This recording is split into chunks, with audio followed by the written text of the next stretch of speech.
یہ جو اپنے آپ کو سو کالڈ بگیسٹ ڈیموکریسی کہتے تھے، یہ دنیا کی سب سے بڑی فیشسٹ رجیم کے طور پر جو ہے وہ ڈکلیئر ہو گئی ہے، چاہے وہ یورپ کے اندر ہو، چاہے وہ امریکہ میں ہو، چاہے وہ عرب ورلڈ میں. ایوری بڈی ناؤ نوز ویری کلوزلی. جو ہم لوگ کشمیری قوم کب سے یہ چیخیں ماری تھی، پکار رہی تھی کہ یہ سب سے بڑا دہشت گرد ہے ہندوستان کا اسٹیٹ اسپانسرڈ ٹیررزم، مگر وہ آتا آتا پھیلتا گیا، انڈیا میں پھیلا. اکھنڈ بھارت کا خواب جو تھا وہ خیر اس جنگ کے بعد چکنا چور ہو گیا ہے. اور مجھے لگتا ہے کہ ان کو اپنا دماغ کا بھی اب علاج کرانا پڑے گا مودی کو، کیونکہ اس نے ایک تو اپنی پوری قوم سے جھوٹ بولا، مگر جو اس کا یہ جو ایجنڈا ہے اکھنڈ بھارت کا، اس کے تحت اس سے پوری دنیا میں کتنی دہائیوں سے جو ان کا ٹیرر نیٹ ورک پھیلتا جا رہا ہے. یورپ کے اندر بھی ہم دیکھ لیں، آسٹریلیا میں، امریکہ کے اندر، کینیڈا کے اندر.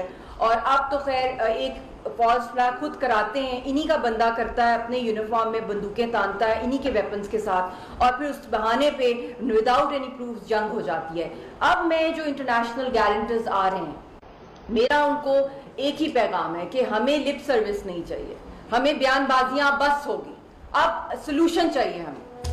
آر یا پار والی بات ہے. یا تو آپ کہہ دیں کہ آپ نے صرف ڈائیلاگز دینے ہیں اور تھوڑی سی بریک کرنی ہے، ہندوستان کو آپ نے ٹائم دینا ہے اور پھر وہ اگلی جنگ مسلط کر دے. کشمیریوں پہ تو ابھی بھی چل رہی ہے. بلکہ میں یہ بھی بات کہنا چاہتی ہوں کہ اس آپریشن پہلگام کے بعد جو انہوں نے فالس فلیگ کیا ہے، اس کے بعد پاکستان پہ تو آزاد کشمیر پہ حملہ تو کیا ہے سو کیا ہے، مگر جو اتنی زیادہ جو ہے میں کہتی ہوں جینوسائیڈل ایکٹس بڑھ گئے، کھلے عام لوگوں کو جو یہ شوٹ کر رہے ہیں، ہزاروں کی تعداد میں اور لوگوں کو یہ اریسٹ کر رہے ہیں، اور ہمارے پاس کوئی ایگزیکٹ اسٹیٹسٹکس ہے ہی نہیں.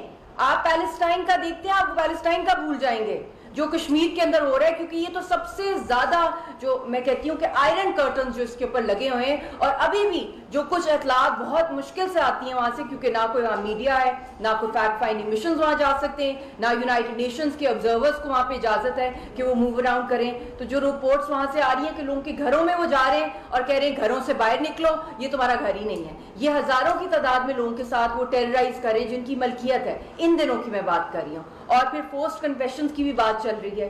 تو میں ڈونلڈ ٹرمپ کو ویلکم کرتی ہوں، میں چائنا کو بہت ویلکم کرتی ہوں کہ بیہائنڈ دا سین ان کا بہت کروشل رول بھی رہا ہے.